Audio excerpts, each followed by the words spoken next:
அனைவருக்கும் வணக்கம். நேற்றைய தினம் சமூக ஊடகத்துல எங்கு திரும்பினாலும் அண்ணன் திருமா பேர் தான் அடிபட்டது. அடங்கமறு, அத்துமீறு, இது திருமா காலம் அப்படின்னு எக்கச்சக்கமா ஃபயர் விட்டுக்கிட்டு இருப்பாங்கன்னு பார்த்தா, பயவுளிய எல்லாம் போட்டு ஒரு எழுச்சி தமிழர, ஒரு புரட்சி நாயகன ஓட்டிக்கிட்டு இருக்காங்க. என்னடா இப்படி புசுக்குன்னு ஒரு வீராதி வீரர், ஒடுக்கப்பட்ட மக்களின் உரிமை போராளி, இப்படிப்பட்ட தலைவரை இப்படி பண்ணலாமா? அப்படின்னு நம்மள கேட்க தோணுது. ஆனா அவங்க போடுற மீம்ஸ் எல்லாம் பார்த்தா கரெக்டான இருக்கு அப்படின்னு தோணுது. நேற்று அறிவாலயத்துக்கு வந்தாரு விறுவிறுப்பா அண்ணன் வீர நடை ஓட்டு திருமாவளவன் அவர் வந்தாரு. அப்படி உள்ள போன மனுஷன் திரும்பி வரும்போது ஒரு பதட்டம், ஒரு படபடப்பு. உள்ள என்ன நடந்தது? உள்ள வச்சு குமுறிட்டாங்களா? அப்படின்னே தெரியல. முதல்வர் தளபதி ஸ்டாலின் அமெரிக்காவில் இருக்கும்போது எவ்வளவு வீராவேசமா பேசினாரு. மது ஒழிப்பு மாநாடு, ஆட்சியில் பங்கு, அதிகாரத்தில் பங்கு, ஒவ்வொரு தனி மனிதனுக்கும் அதிகாரம் பரவலாக்கப்பட வேண்டும். அவ்வளவு விறுவிறுப்பா பேசின அண்ணன் திருமாவளவன் அவர்கள் முதல்வர் ஸ்டாலினை சந்திச்சுட்டு வந்த பிறகு மது ஒழிப்புல திமுகவும் உறுதியா தான் இருக்கு. ஆனா இருக்கக்கூடிய பொருளாதார சூழ்நிலை, நிர்வாக வசதிகள் எல்லாத்தையும் பார்க்கும்போது உடனே மது ஒழிப்பை பண்ண முடியாது. அதனால படிப்படியா மது ஒழிப்பை பண்ணுவோம்னு திமுக சொல்லியிருக்கு. நாங்க ஒரு கோரிக்கை மனு கொடுத்துருக்கோம் அப்படின்னு சொன்னாரு. அட என்ன கோரிக்கை மனு கொடுத்தாருக்காருன்னா, மது ஒழிப்புக்கு திமுக ஒன்றிய அரச, அதாவது மத்திய அரச வலியுறுத்தணுமா. இந்தியா ஃபுல்லா மது ஒழிப்பு கொண்டு வர்றதுக்கு ஐயா நீங்க கொஞ்சம் ஒத்துழைப்பு கொடுங்க, நீங்க மத்திய அரசுக்கு அழுத்தம் கொடுங்க அப்படின்னு திருமாவளவன் சொல்லியிருக்காரு. அட எப்பா உன் மூக்கத்தோடுனா சுத்தி போய் அடுத்த மூக்கத்தோடுறதுக்கு என்னையா அப்படி சொல்லியிருக்க. நேத்து வேற தமிழ்நாடு மது ஒழிப்பு, இன்னைக்கு ஸ்டாலினை பார்த்த உடனே இந்தியாவுக்கு மது ஒழிப்புக்கு இவர் அழுத்தம் கொடுக்கணுமா, பிரஷர் கொடுக்கணுமா. அட என்னையா திருமாவளவன், ஒடுக்கப்பட்ட மக்களின் பிரதிநிதியா உங்களை எல்லாம் அந்த மக்கள் கொண்டாடிட்டு இருந்தான். ஒரு 6 மாசத்துக்கு முன்ன வர திமுக ஆட்சிக்கு வந்த பிறகு வெங்கவேல் பிரச்சனையாகட்டும், கள்ளச்சாராயம் குடிச்சிட்டு செத்தது யாரியா? உங்க சமூகம் தானே. ஒடுக்கப்பட்ட சமூகத்துக்காக உரிமை குரலா இருக்கேன், தலையை கொடுக்கேன், வாழை கொடுக்கேன்னு சொன்னீங்களே, அந்த சமூகத்து மக்கள் தானே 60 பேர் இறந்தான். ஒரு கண்டனம் இல்லையே. இன்னைக்கு கூட டாக்டர் கிருஷ்ணசாமி அவரோட மகன் சொல்லியிருக்காரு, கள்ளக்குறிச்சியில 60 பறையர்கள் இருந்தாங்க.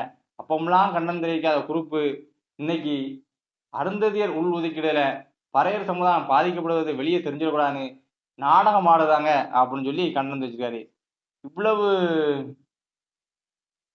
கேவலமா அண்ணன் திருமாவளவன் அரசியல் பண்ணுவார்னு யாருமே எதிர்பார்த்துருக்க மாட்டாங்க. எப்படிப்பட்ட ஒரு போராளியா மக்கள் முன்னில காமிக்கப்பட்ட பிம்பம் இன்னைக்கு தெரிச்சு ஓடுது. அவன் போட்டு கிண்டல் அடிக்கான், கலாய்க்கான், பதில் சொல்ல முடியல. சிறுத்தைகள்லாம் அப்படி பதுங்கி போயிருக்கு. ஆஹா என்ன வார்த்தை சொன்னாலும் நம்மளை பிடிச்சி கலாய்க்காங்களையா அப்படின்னு பாதி சிறுத்தைகள்லாம் சமூக ஊடகத்திலிருந்து தெரிச்சு ஓடிட்டாங்க. அப்படிப்பட்ட சூழ்நிலை உருவாக்கி கொடுத்தது யாரு? உங்க தலைவர் எழுச்சி தமிழர் தொல் திருமாவளவன். இது கூட பரவாயில்ல, திருமாவளவன் புரிஞ்சுக்கிட்டாரு. நம்ம பேச தெரியாம பேசி வாயை விட்டு மாட்டிக்கிட்டோம். இதுக்கு மேல உள்ள போனா நம்மளை சிதைச்சிருவாங்கன்னு பயந்து போய் மனசை அமைதியாயிட்டாரு. ஆனா வன்னியரசுன்னு ஒருத்தர் இருக்காரு பாருங்க, சூறாவளி, சூப்பர் போராவளி, சூரல் புலி.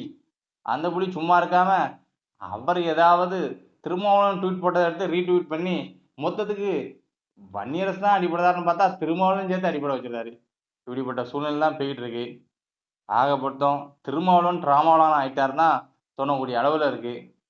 சரி, இந்த மது ஒழிப்பு மாநாடு நடத்துறதுக்கு திமுக சார்பில் 2 பேரும் அனுப்புதேன்னு சொல்லியிருக்காங்க. அவங்களும் எங்களுக்கு ஆதரவு தராங்கன்னு சொல்லி சந்தோஷமா திருமாவளவன் சொன்னாரு. 2 பேர் யார் அனுப்புதாங்களாம்?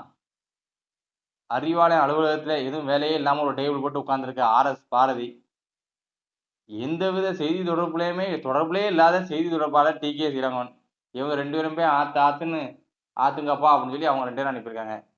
திருமாவளவன் எவ்வளவு தரக்குறைவா திமுக நினைச்சுன்னா இப்படிப்பட்ட ஆளை அனுப்பியிருப்பாங்க பாருங்க 2 பேரை.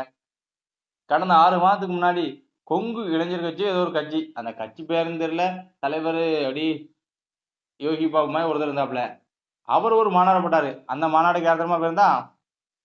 தமிழ் சுற்றுலாத்துறை அமைச்சர் மதியழகன். ஆமா பேர் தெரியதில்ல, மதியழகன் ஒரு ஏதோ அனுப்பியிருக்காங்க. இங்க திருமாவளவன் கூட்டணிக்காகவே தனது கொள்கையும் துறந்து தன்னை நம்பிய மக்களையும் ஏமாற்றி கொண்டிருக்கும் திருமாவளவனுக்கு ஒரு அமைச்சர் அனுப்ப முடியல திமுக தலைமைக்கு. ஏதோ நடக்குங்க. சரி, எப்படியாவது 2026ல விடுதலை சிறுத்தைகள் கட்சிக்கு கூட 2 சீட்டை கொடுத்து, ஐயோ பாவம் எங்க திருமாவளவனை வளர்த்து விடுங்க. உங்களுக்காக சொந்த சாதி மக்கள்கிட்டையும் சமூக ஊடகத்துல எண்ணற்ற மக்கள்கிட்டையும் சின்னாபனமா அடிபட்டு இருக்கும் திருமாவளவனுக்கு கூட 2 சீட்டை கொடுங்க திமுக தலைமையோ